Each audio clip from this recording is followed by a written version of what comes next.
Cool. Hey guys, so this is Jason Morris, and we're live now, and gosh, we're here. So today we're live role playing. What we're gonna do is we're gonna talk about scripts. We're gonna talk about some dialogues, and talk about some of the stuff that we kind of go through as realtors and what we're going through on the phone. And I want to work with you guys on what problems, what issues you guys have. And so let's see.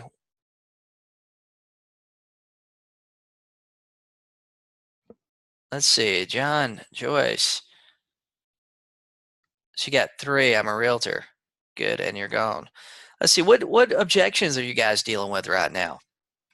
What things are you struggling with, and what things do you have going on when you're on the call? Let's talk about some of your objections first. Your objections first.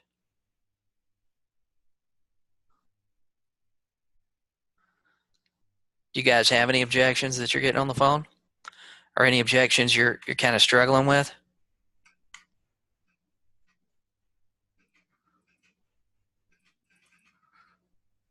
Or anything you're struggling with? Everybody's being really, really quiet tonight, like super quiet tonight. Okay, so here's a good one. John Joyce, I'm up in the Northeast in New Jersey, so they didn't want to list because of the winter. I tell them that serious sellers are there.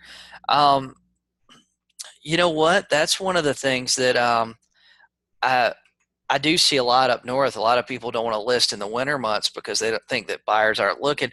The thing I always tell people here, I think the winter's the best time to put your house on the market. You're not going to get as many showings in the winter months as you do in the summer, spring and summer. However, the showings you do get this time of year are pretty serious. People that are getting out over Thanksgiving holidays, go to look at houses, those people are pretty serious. Wouldn't you agree? I think those people are pretty serious, and I think those people are true buyers versus the ones that you have come in the middle of the summer. Being in a resort town like I am, a lot of the ones we have coming in the middle of the summer are literally, I mean, they don't have anything to do on Thursdays, and they're just looking. So that's something that we have the same problem here. A lot of people think because the off season, basically, the off season is in the winter months. So they think, oh, nothing's really going on down here in the winter months. They think nothing's going on in the winter, so they think that, hey, oh, it's just not a good time to sell a property. I had a guy that I had his house listed, and he wanted to he was talking to me about taking the house off the market because that was kind of what he said. Basically, he goes, oh, well, after August, September, nothing really happens. And to be honest with you, we got a full price offer yesterday. I mean, so it's really just a matter of how relaying that, being able to accurately, easily relay that to everybody. So if you're in group coaching, if you bought my follow-up master day planner, then you have my script book. It's in the files section of the group coaching group. So I tell you what, let's work on one of the scripts I gave everybody an action step earlier today in group coaching. One of it was to download the script book and get really, really familiar with the for sale by owner script. This script, guys, this script is the foundation. The script is the foundation of your calling, right? It's very simple. It's very straightforward. I'm going to go down through it with you. I want you guys to give me the objections that you guys get, and let's work on them here.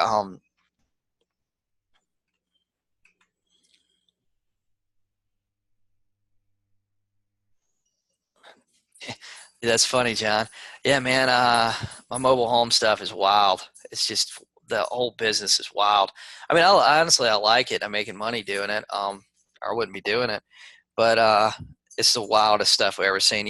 We forget sometimes.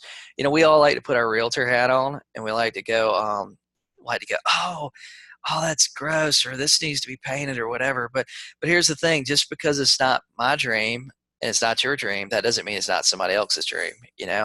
We think of, lots of times when we think of like our dream home, we're thinking about you know, 8,000 square feet with a swimming pool and a 5-car garage, and we're thinking about something that used to be on that show MTV Cribs. However, there's a big segment of the country and in every market that, you know, their dream home is having their own 2-bedroom single wide. It's wild. It's just and they're happy because there's not holes in the floor and the carpet's clean, you know. Carpet and the flooring is clean. So it's really just a different, it's a very different mindset, you know. The people that rent those, and they're not bad people. You don't get bad tenants, you know, or anything like that. You screen just like everything else. They're just, you know, they're working average jobs, you know, $10, $12 an hour retail jobs, stuff like that. It's really wild too. But for sale by owner script. Hey, Mr. and Mrs. Seller, this is Jason Morris with eXp Realty. I'm calling about your house for sale. Is it still for sale? Always pause. Always let them answer. My next question is always, what will you take for it? Now, lots of times I'll tell you what the answers are to this. Sometimes you'll get an answer that's, oh, we want $100,000. And then lots of times you get, well, I mean, it says it in the ad. And you get the kind of jerk. You kind of get the jerk for sale by owner. Well, it says it in the ad. You go, oh, okay. Okay, yeah, I see that. I just say, yeah, I see it. Okay, yeah, I see it here, $100,000. How soon do you guys want to sell it? Now, this is always a great question. Sometimes you get the real story. Sometimes you get the, well, we wanted to sell it yesterday. Ha, ha, ha, you know? But sometimes you get a little bit of an indication on their motivation. Sometimes they come out and say, hey, we need it gone like before the end of the month, you know? And as you kind of go through this, and once you call 100 sellers and go through this script, you're going to have all the answers for your market, and you're going to be able to feel some of it. You know what I mean? But then I like to ask about things that are in the ad. Oh, well, it says here that you got a new roof. Yeah. When did you put it on there? Oh, you got a new HVAC.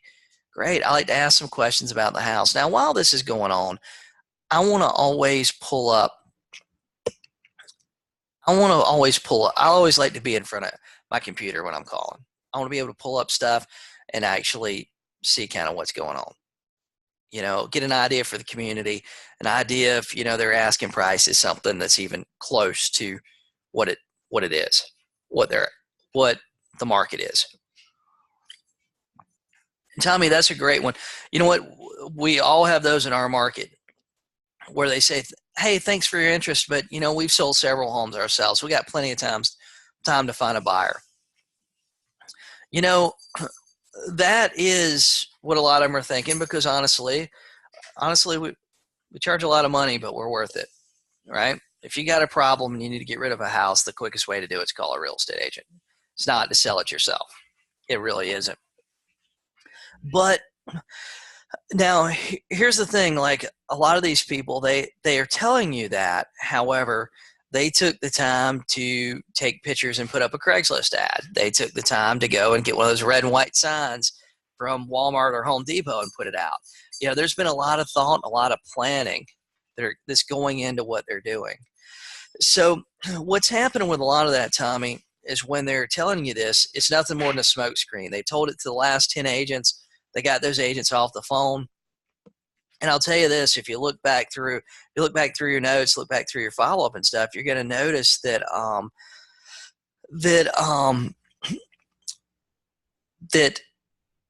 those people, a lot of those people you talked to 3 months ago, 4 months ago that gave you that same answer, a lot of them listed. But a lot of that's just a smoke screen, man. They're just trying to get you off the phone. That's the quickest, easiest way. They got the last 10 agents off the phone, right? It's the same thing. We do the same thing. It's a gut reaction. We do the same thing when a telemarketer calls us. Think about it. We have this exact same response when a telemarketer calls us. So I wouldn't worry about that much. I would continue my script. You know, my next question would that be for that objection is, we've sold several homes ourselves. We got plenty of time to find a private buyer. Hey, no problem. Well, if I had a buyer and I could get you guys your asking price, I like to state the price. If I get you guys $100,000, would you be willing to work with the buyer? Just ask them, see what they say. If they tell you no, they shut you down again. Say, hey, no problem. Call them back in a week. Call them back in 2 weeks, right? Put them on your list. Now, I wouldn't, here's the thing, man. I wouldn't bring a buyer to a for sale owner. And there's, every time I've done that, I'll be upfront with you. Every time I've done it, I always end up getting the short end of things. I always get the short end of things. I always get somehow or another. I go from making 3% to 1%, or I go to making 0%. All of a sudden everybody quits calling me back. But when they say, well, bring me a buyer, I'll go, yeah, I'd love to bring you a buyer for your house. When's a good time for us to meet you? When's a good time for me to come over and take a look? When they tell me when they say that line, bring me a buyer and I'll pay you 3%, guys, you're already teed up, right? They know that you're bringing value. They know that they probably need you to work with them. The deal is that you're just negotiating commission at that point. And you can justify your commission. Your commission is not hard to justify. You can justify your commission through your sales process. And that's where actually the next 4 weeks, that's the stuff we're going to work on. And group coaching is justifying that sales price, because you're going to have to send the pre-listing package. You need to send the pre-listing package over. You need to do that to every person that you're serious about. And Jennifer, I'll get to your question in just a second, but send over your pre-listing package. Send over your pre-listing package. Set the appointment, show up with all the comps, show up with your net sheet, show up with everything, right?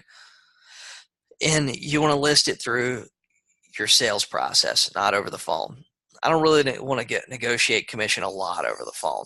We can talk about it. We can talk about what I charge, but we're going to cut to the chase. I want to get in front of you. Because that's where you're really going to make the biggest impact, is when you're standing face to face. Now, Tommy said, when they throw the bring a buyer, I'll pay your 3% commission. I've been saying this, fantastic. So you're paying 3% to an agent for a buyer. So you're asking $150,000, paying $4,500 to a buyer. I'll tell you, Mr. Seller, based on what I'm seeing on MLS, I can get you $155,000 for that house. Would you be willing to pay more commission for any? Would you be willing, which will more than pay for the commission you paying me? Would you be okay with that? That's not a bad way to go about it. I would just say, okay, and I just move forward, and actually I just set the appointment. And when I got in front of them, I would use my net sheet and explain what you just said. But I would set the appointment to get in front of them. And I would do that whole negotiation there in front of them versus on the phone. On the phone, it's easy for them to say no, and it's easy for them to hang up.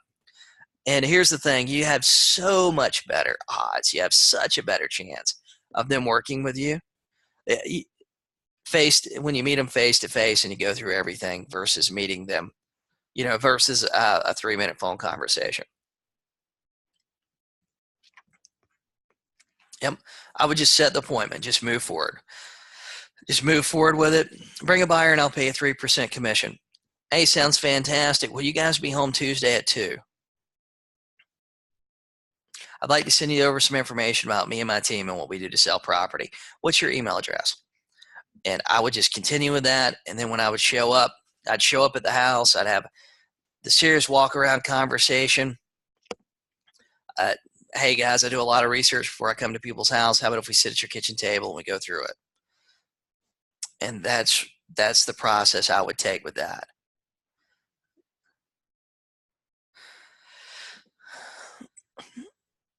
When they say, well, why do you want to come by? Well, I want to come by. I'm calling you.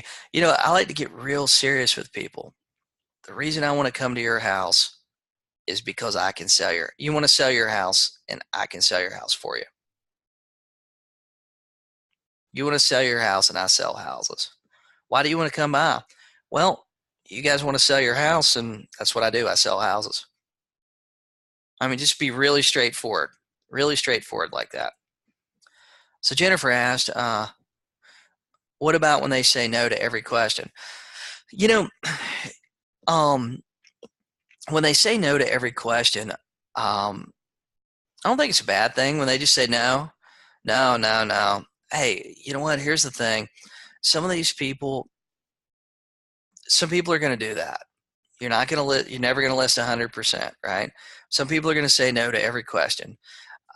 The easiest way to overcome an objection that you just get stomped on, where they just say, nope, nope, not paying you. Nope, not doing that, not doing that, not doing that.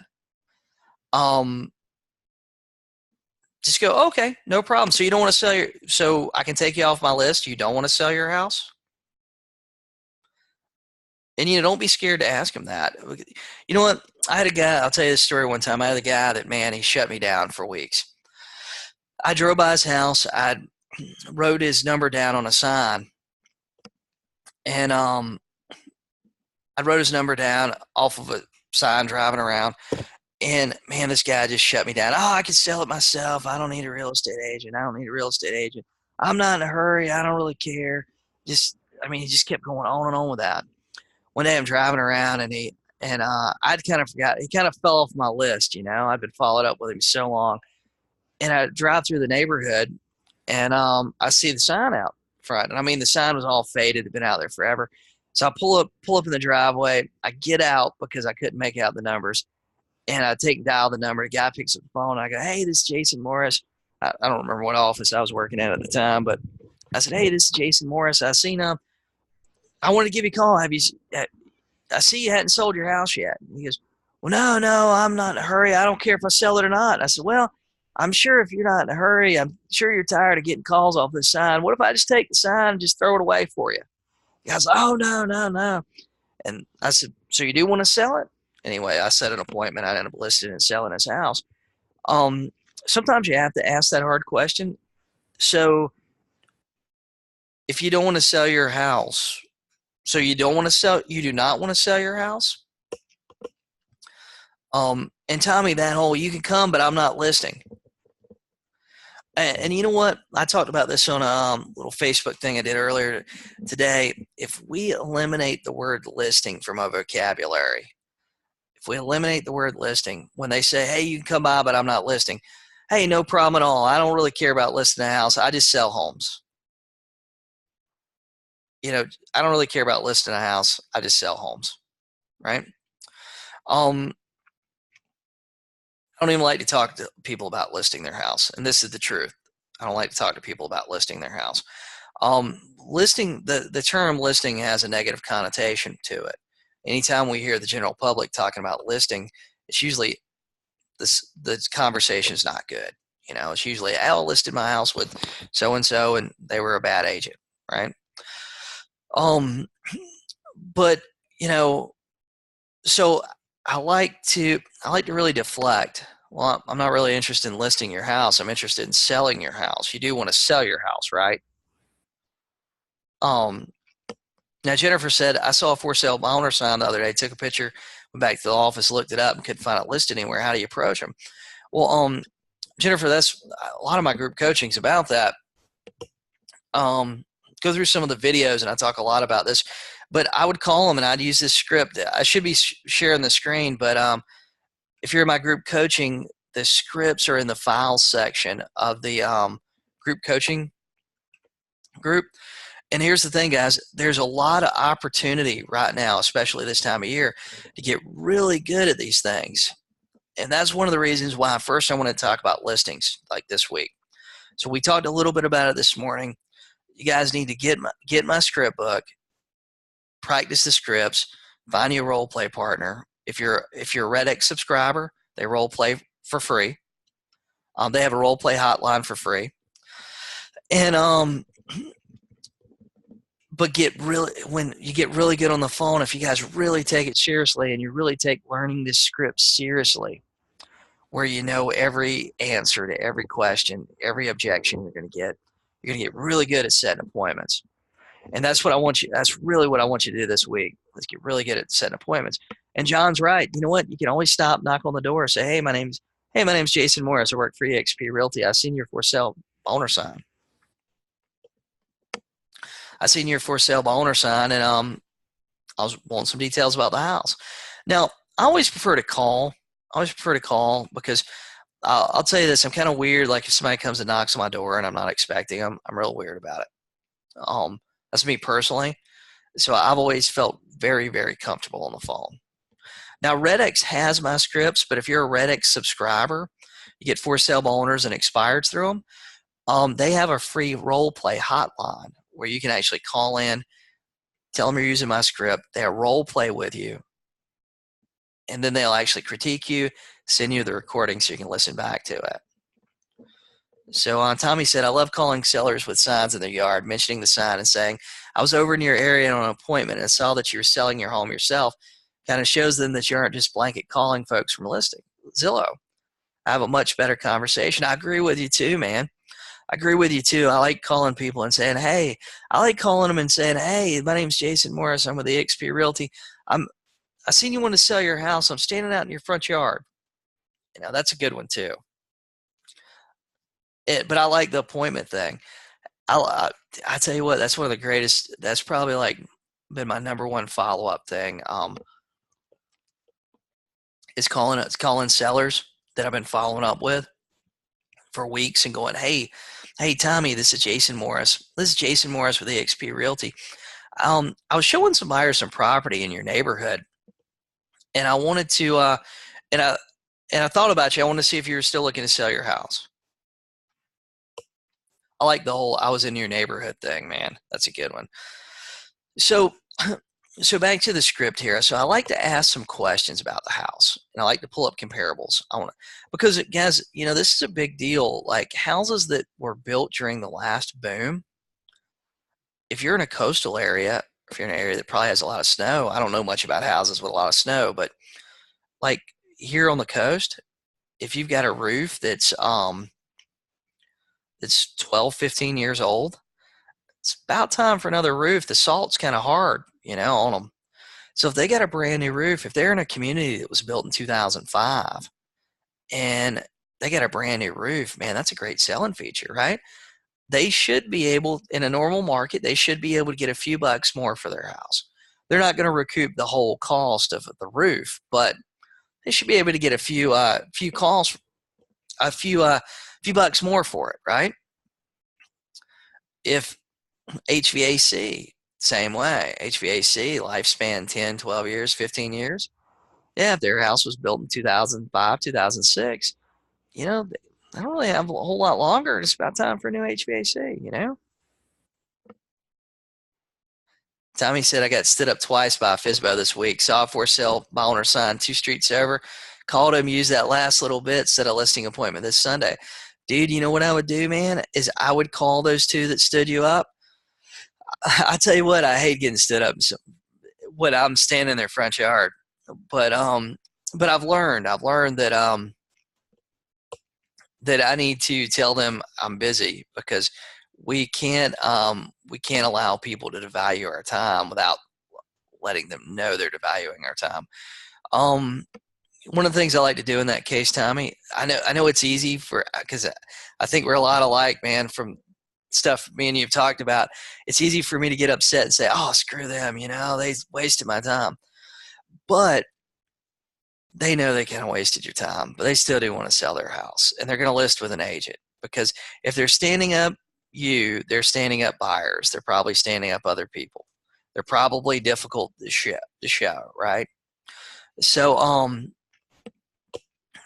I would call them. I'd probably call them tomorrow and go, hey man, you know, the other day I went to your house, you know, we had an appointment, but you wasn't home. You know, I know how it is. You get busy. I'm going to be over in your area Sunday, dude. I'll try to set appointments with both of them Sunday, man. But I like what you're saying there too. Put his home on the market. Yours is much nicer. I can sell it for more. Can we meet this weekend? Yeah, I think that's a great strategy too. But I like to ask about some details of the house, right? Once I get an idea of the comps, I like to tell them I can get you enough so that you can put whatever their asking price is in your pocket after my fees and attorney fees are paid. Would you be okay with that? Now, why wouldn't they be okay with that? right? Your goal here is to set an appointment. Now, here's the thing. You're not going to be 100% right. We're just ballparking. With this. A lot of agents get carried away and they start overthinking this. Don't overthink it, right? Don't overthink it. You want to set an appointment, then you go back and you do a little more research, do a little more digging online, but we're just ballparking things. We're using an active pricing strategy and we're ballparking it, right? If you think you can get them 150, but to pay commissions and get them what they want and everything, you need 155, dude, go on the appointment, man. We're talking about 3%. Right? 3% isn't going to make a whole lot of difference in today's market. Even when the market's slowing down a little bit, it's not going to make a whole lot of difference. It's okay if you're a little bit wrong, right? But you know what? You show up at their house, you get the opportunity to go through your presentation, you get the opportunity to present your comparables, to present your case, show your net sheet, and say, hey, this is where I think we should be. Have 3 columns on your net sheet, right? You guys that are showing up with 1 column, the reason why you're not getting the listing is because that 1 column lots of times might be wrong. Now I'll tell you this too. I'll tell you this is an amazing thing I've seen. Around here it seems like the trend is hardwood floors, and sometimes they don't really tell you like, hey, we got hardwood floors, or they don't tell you like. Sometimes they don't tell you their house is as nice as it is. Maybe it's a little bit nicer. I see that often. A lot of us, though, are wanting to nitpick the house apart. A lot of agents, I'm seeing agents do some crazy stuff. I mean, literally taking and not listing houses because of stuff that, honest to God, don't even make sense. Well, I felt like they needed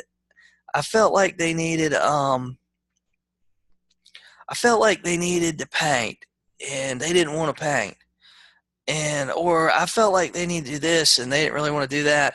Well, here's the thing. A lot of agents, a lot of people, they don't really care if the house has been painted, and the reason is because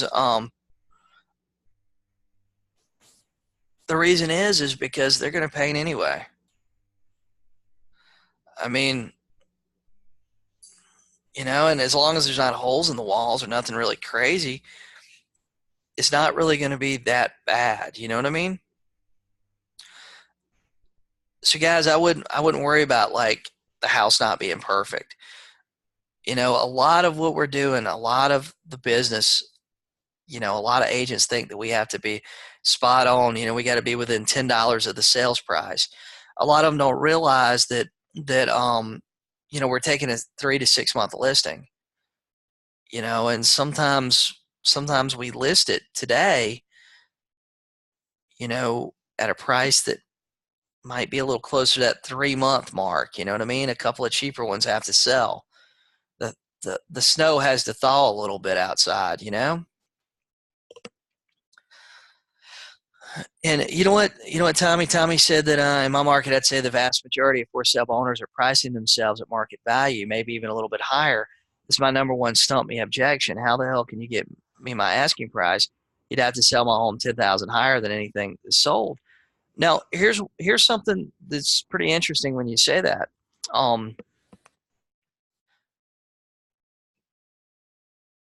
Most of the sellers out there, we're in an interesting time. We used to be the gatekeepers to all this information, and we're really not now. We're not the gatekeepers at all. I mean, there's so many websites and so much stuff out there that, lots of times, just being straight up with you guys, the sellers probably know more about what's selling in their community than you and I do. Right? But we are the professionals. We are the people that sell houses. Right? So when they tell you that, how the hell can you get me my asking price? You'd have to sell my home 10,000 higher than anything that's sold. Well, Mr. Seller, I tell you what, how about if I come over, I'll bring all my stuff with me. It'll only take me about 10 or 15 minutes, and I will not waste your time. Would Tuesday at 2 be good for you? Respond back with them just like that. Mr. Seller, I want to show you. I'll bring all my stuff with me. It'll only take about 10 minutes of your time. Would Tuesday at 2 work for you? If they say no, hang up the phone, call them next week. It's okay. If they say 2, but here's the other thing too, guys, don't give up real easy, right? If they say Tuesday at 2 won't work for you, say, hey, no problem. Will you be at work Tuesday at 2? And maybe Tuesday, a lot of agents just give up after the first no. They give up after the first no. If we make it a habit of asking 3 times, right? When they say, oh, that won't work for me. Hey, no problem. Will you be at work? Oh, yeah, I'll be working that day. Hey, when do you get off work? Do you work a normal 9 to 5 job? Well, if you get off at 5, what if I come about 5:30, 6 o'clock? Right? 5:30, 6 o'clock won't work. Do you have a day off this week? How about Saturday? I'll be in your area actually on Saturday morning. Would 11 a.m. work for you? Right? Get in the habit of asking 3 times. You'll set appointments on the second, third time a lot. Lots of times you'll set appointments on the second, third time. So, yeah, I'd still go on the appointment. I'd bring them the data. I'd show them that they're correct. Well, here's the thing. You're never telling anybody you're wrong. Dude, if you look at my pre-listing strategy, it's in my book, How to Be a FSBO Master. And it's all over the place. I've talked about it so much, it's crazy. But you're never showing them they're right or they're wrong. You're just showing them at the price that you're suggesting, which might be the $10,000 higher. And on your net sheet, you've got 3 prices, right? You got the price where you want to be. You got the low, the medium, and the high price, right? So you got the low price, you got the medium price, usually the middle is where I want to be. Or I want the number that I want to be at in the middle. And on the right-hand side, you have the little bit higher price, right? And what you're doing when you show them when you're using the active pricing strategy that I'm recommending, you're showing them how their house is falling into the mix with the competition that's there. Hey, Mr. Seller, well, I believe that people buy properties based on active available inventory. Just explain it to them. House that sold 6 months ago that was $150,000. Buyers might love it, but they can't buy it. Sold 6 months ago. If it does come back on the market in a time frame that's acceptable for that buyer to purchase it, it's probably going to be at a higher price, right? So you explain the active pricing strategy to them. Then you show them where their house is going to be. I guarantee you guys that works, right? You show them where their house is going to be. You show them where it's going to be with the competition. Sometimes they still tell you no, and it's okay because you met them face to face. You had a very educated, nice conversation with them. They think you're a real estate agent because you presented a great idea and a great case for them. And you can always follow up. You can always follow up next week and the week after and the week after, right? But you met them face to face. That's what's important. The have-mets that feel comfortable with you, Tommy, are the ones that are going to do business with you at some point. So John's right here too. If they are mean to you on the phone, right? They are mean to you on the phone. They ask you how the hell can you get more? Then call them back in a week. Call them back in 2 weeks. It's okay. It's not a big deal. So Laney asked, do you leave messages? Dude, I don't think you should call people without leaving messages. We're all busy. It's a crazy time. I mean, even if somebody has a regular 9 to 5 job, they're still busy because they get home. They got stuff to do with the kids. We all got stuff, I was late tonight because I got just stuff, But Tommy, yeah, sometimes if they are, but going back to your question about leaving the message, I would leave a message for everybody. I'd leave something really simple. Hey, this is Jason Morris with eXp Realty. I was calling you about your house for sale. Could you give me a call at your earliest convenience? My number is, and I'd leave your number, and I'd state it twice. Yeah, man, I'd call them like 8, 10, 12 times, even if they hadn't called me back. And if they hadn't listed, I'd wait 30 days and call them back again. Don't be scared to text them. If it's a for sale by owner, text them, because if you're having trouble getting in touch with them, then any buyer looking is going to have trouble getting in touch with them. Call different times too. Sometimes call in the afternoons. Some of those hard to get ones, try them in the afternoon, try them on a Saturday, try them, Sunday afternoon, and yeah, guys, but I mean, I think this is number one. I think this is the fundamental thing here that you got to learn. You got to learn how to get in front of sellers. And now the next 2 or 3 weeks in my group coaching, we're going to talk about, you know, we're going to talk about the rest of the fundamentals. What to do between setting the appointment and then actually showing up at the house. What to do at the house. What to do. How to follow up and what to do if you don't get the appointment. Right. So we're going to go through those 4 fundamentals, and I'll be honest with you, the fundamentals, what they really are, it's the really basic shit that's really boring. You know what I mean? It's like playing football. It's not fancy plays or anything. It's the basic stuff. It's running, blocking, tackling, passing. It's nothing that's really crazy, but it's the fundamentals. That typically the team that's the best at the fundamentals is the team's going to win. So Marcia asked, how'd you handle this objection? Just bring me a buyer. I don't want to list because I don't want people in and out of my home if you have to list it. I told the seller we could schedule it 1 day a week to show, but now he does not want anyone in the house. He just wants a buyer. How do you expect to sell a house that you don't want anyone to come look at? Now, I'm assuming that you already have the house listed. If it's a seller that I have their house listed and they will not allow me to show it, you got to have that conversation with them. That's just straight up, hey, Mr. Seller, hey, Miss Seller, do you want to sell your house? Do you guys really want to sell your house? And if they say, well, no, not really, say, okay, then I think we should take it off the market. And do the takeaway with them, right? I think we should take it off the market. And they're going to go, well, why do you want to do that? You say, well, you guys seem to have a really busy schedule and you don't want people to actually see it. So I think that we should take it off the market. Now, if they say, yeah, they really do want to sell it, then you have the conversation with them. But I think what you do, you haven't listed it. That's their objection. I think what you should do is you should say, well, Mr. Seller, I tell you what, let me come over, take a look at your house. I will not waste your time. I'll bring everything with me. We'll see what we can do.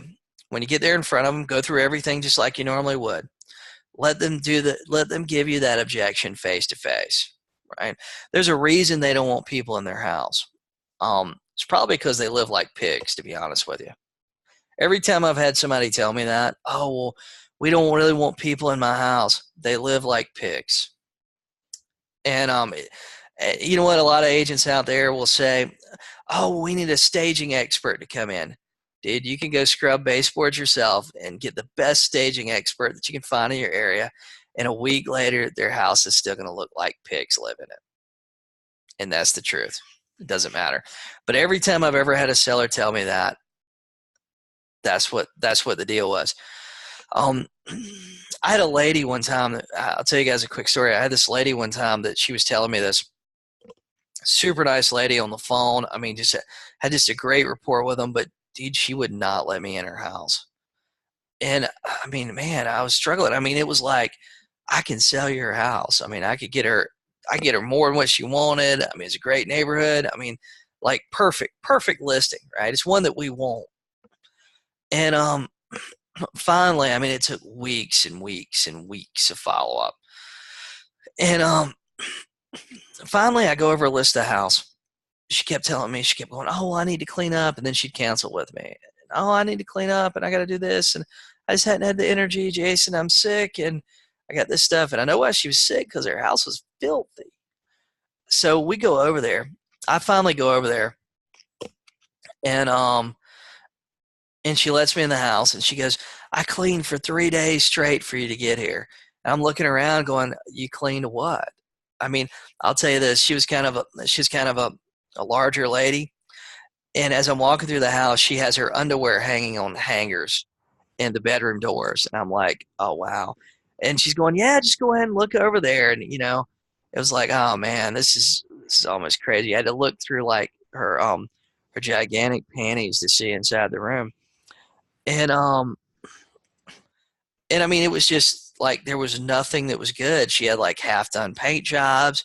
She had all this stuff. And we sit down at her table. We literally, she like rakes things in the floor to sit at her table, right?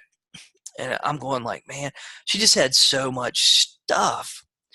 So I was straight up with her. I told her, I can't remember what her name was, but I told her, I said, I said, here's the thing. You're going to have to let your house be shown. I understand that you don't want people coming through it, but if you want to sell your house, we're going to have to let people see it. And that's what we did. I mean, she said okay, and fortunately we priced it well. I mean, she understood that her house was a damn mess, and she priced it about five. We priced about $5,000 less than what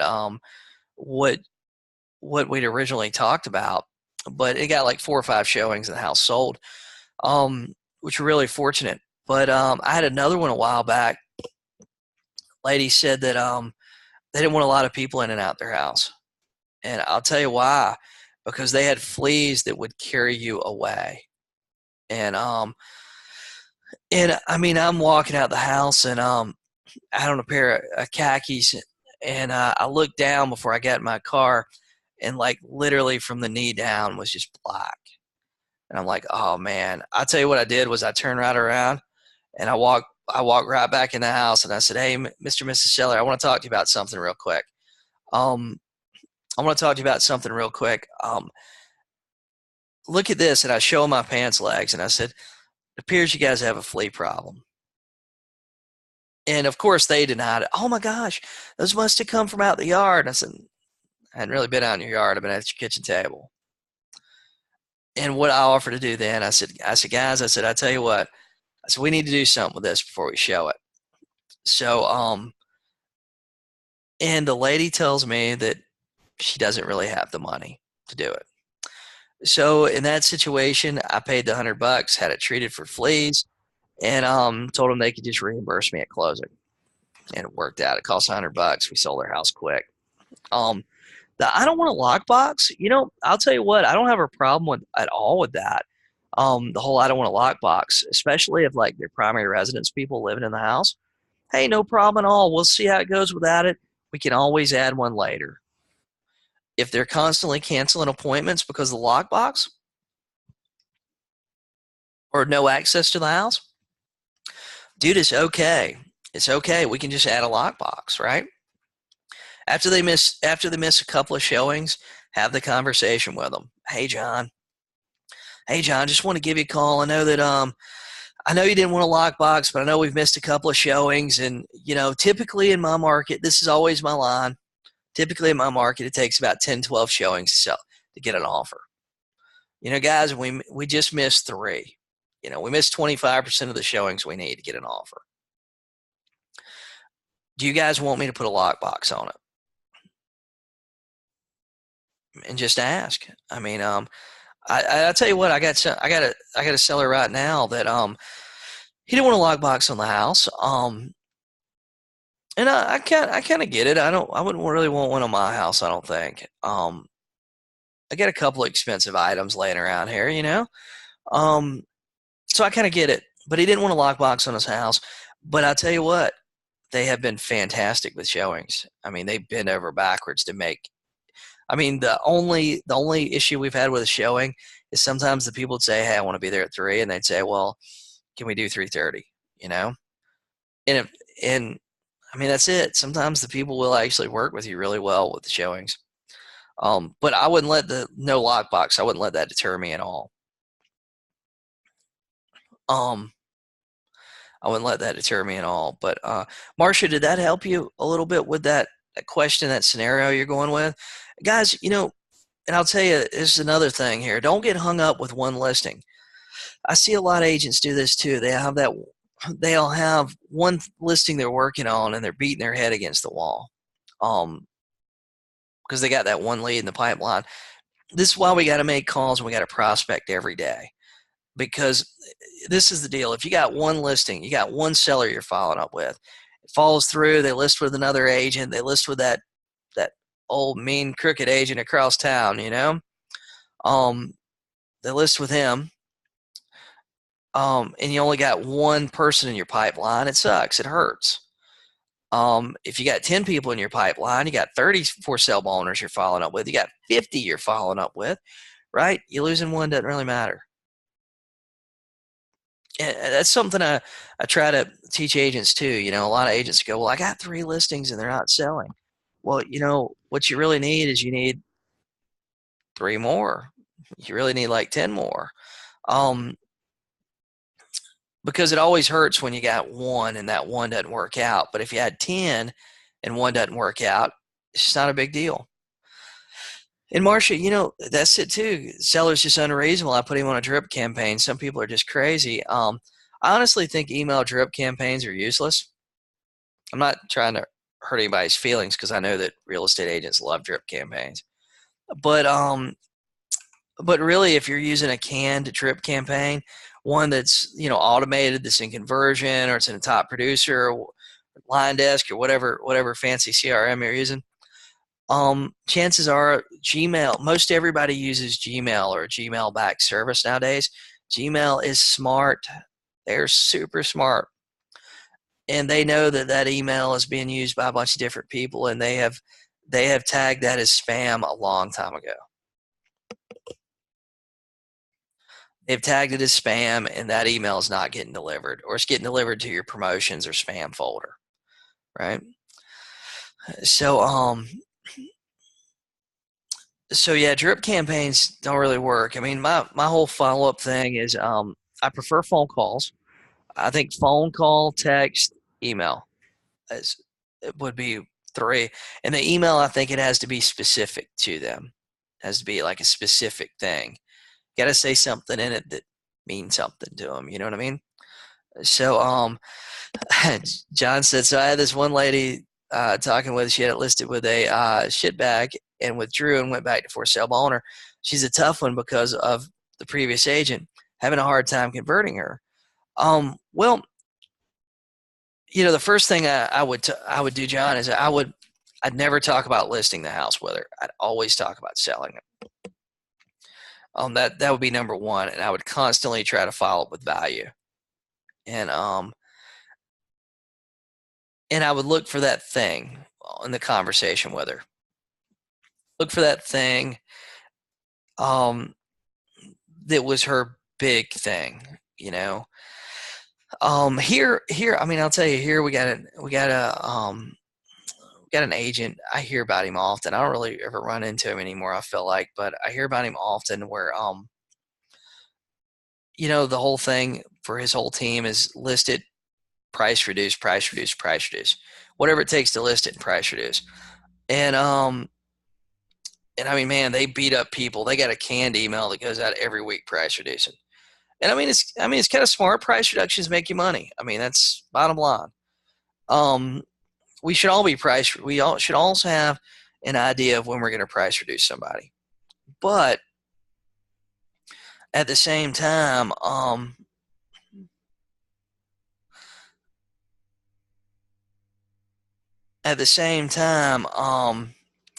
it just,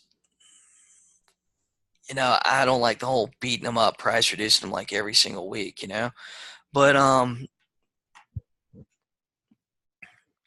I would just keep following up with the lady. At some point, if she doesn't sell, she's gonna find something. So, in my experience, she was probably a tough one before the shit bag, and that's probably it too. Also, I always like this line: have you ever worked with someone who wasn't good at their job and you had to pick up the slack? Well, that exists in every job ever, dude. That's a great line, man. Jason Curie said that. Have you ever worked with someone who wasn't good at their job and you had to pick up the slack? Well, that exists in every job ever. I'm here to pick up the slack. Yeah, dude, that's excellent, man. That's excellent. So tell me if it's a FISBO just knows you to death on the phone, just not interested, wanting to wait, seeing if they get some action for a month or two, would you still ask for an appointment to see the property? You know what? Sometimes I would. I mean, if it's a property's reasonably reasonable, I'll tell you over the years, man, there's been a bunch of those. Like my gut feeling is always like, oh, if they're not interested in listing with me, I don't want to waste time.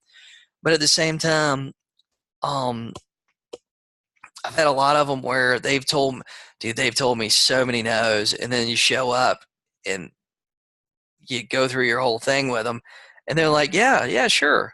And you're like, oh shit, wait a minute. You've been telling me no. Throws you off sometimes, you know? Um, but I would still ask for the appointment, and I would still go through the system and the process the same way. Sometimes they're just telling you no because, dude, they're just telling you no. And that's it.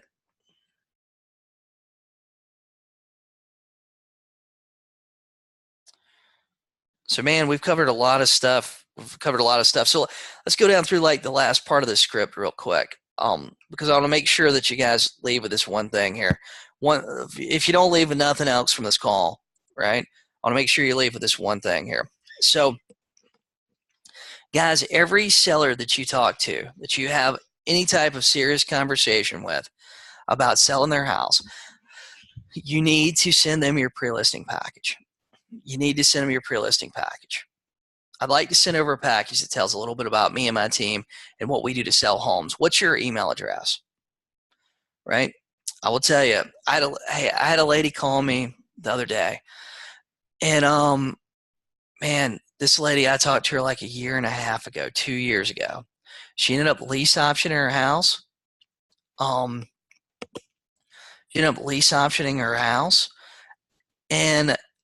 the lease option fell apart. And dude, she still had my pre-listing package from like 2 years ago. I get callbacks from these things all the time. I mean, and lots of times that's the thing that sets you apart. And the new package really isn't any different than the old one. I mean, if the older one's working for you, keep going with it, man. Don't change it if it's working. Sometimes we can make it a little fancier, go on Fiverr and have somebody kind of clean it up a little bit, make you a nice template for it to go in. But I just keep using it, man. Just make sure that you're using it. That's the thing.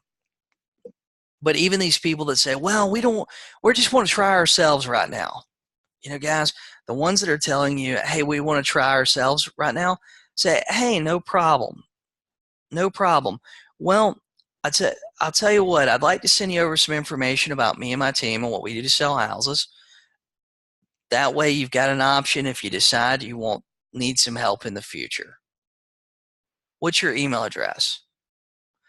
And honestly, you got another chance to follow up with them because you're going to send that over to them. And then you call them the next day and just go, hey, Jason Morris over here. Want to call you. Did you get my email? Want to talk to you, see if you had any questions about it. But guys, try to get that in the hands of as many sellers as possible, because one of the things I see a lot of us do is we'll spend hours and hours working on it. We'll spend days working on it. Then we just keep it on the desktop of our computer. We don't want to show it to anybody. I had an agent tell me a while back that, and I tell you guys these stories. I don't name names, but I tell you guys these stories because a lot of people, when you hear one person thinking something, usually there's somebody else thinking that same craziness too. They said, well, I don't really want to send it out to a lot of people because what if another agent steals my listing package? Well, they're probably going to do the same thing you're doing. They're just not going to use it, They're going to get it. They're going to look at it. They're going to talk about how it's great or it sucks or whatever, and they're going to probably spell check you because I think that's what agents like to do. You guys like to spell check me at least. But they're going to spell check you and try to correct your grammar. Then they're going to leave it on the desktop of the computer, and they're going to say, oh, that stuff Tommy Pierce uses don't work. Stuff Jason Acura uses don't work. But guys, we need to get that in the hands of as many sellers as we can. Because that thing, I tell you, that is your brochure. That is the service that we offer. We're not really in the business of selling houses. We're in the business of selling a service that sells houses. We get paid on that service as performance. Your pre-listing package is your brochure about the service that you offer. So guys, I appreciate you guys being on the call with me tonight. I really enjoyed it. I hope you guys got a lot out of it. Sorry I was a little bit late.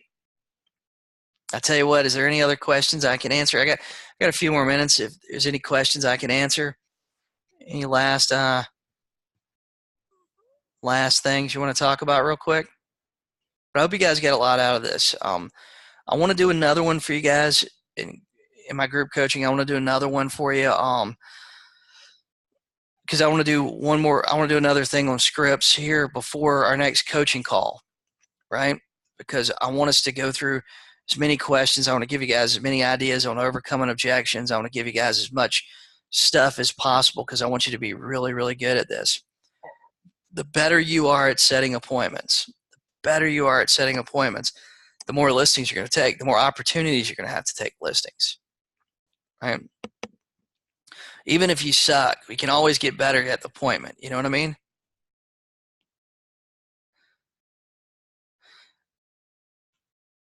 You can get my pre-listing package at jasonmorrisprelistingpackage.com.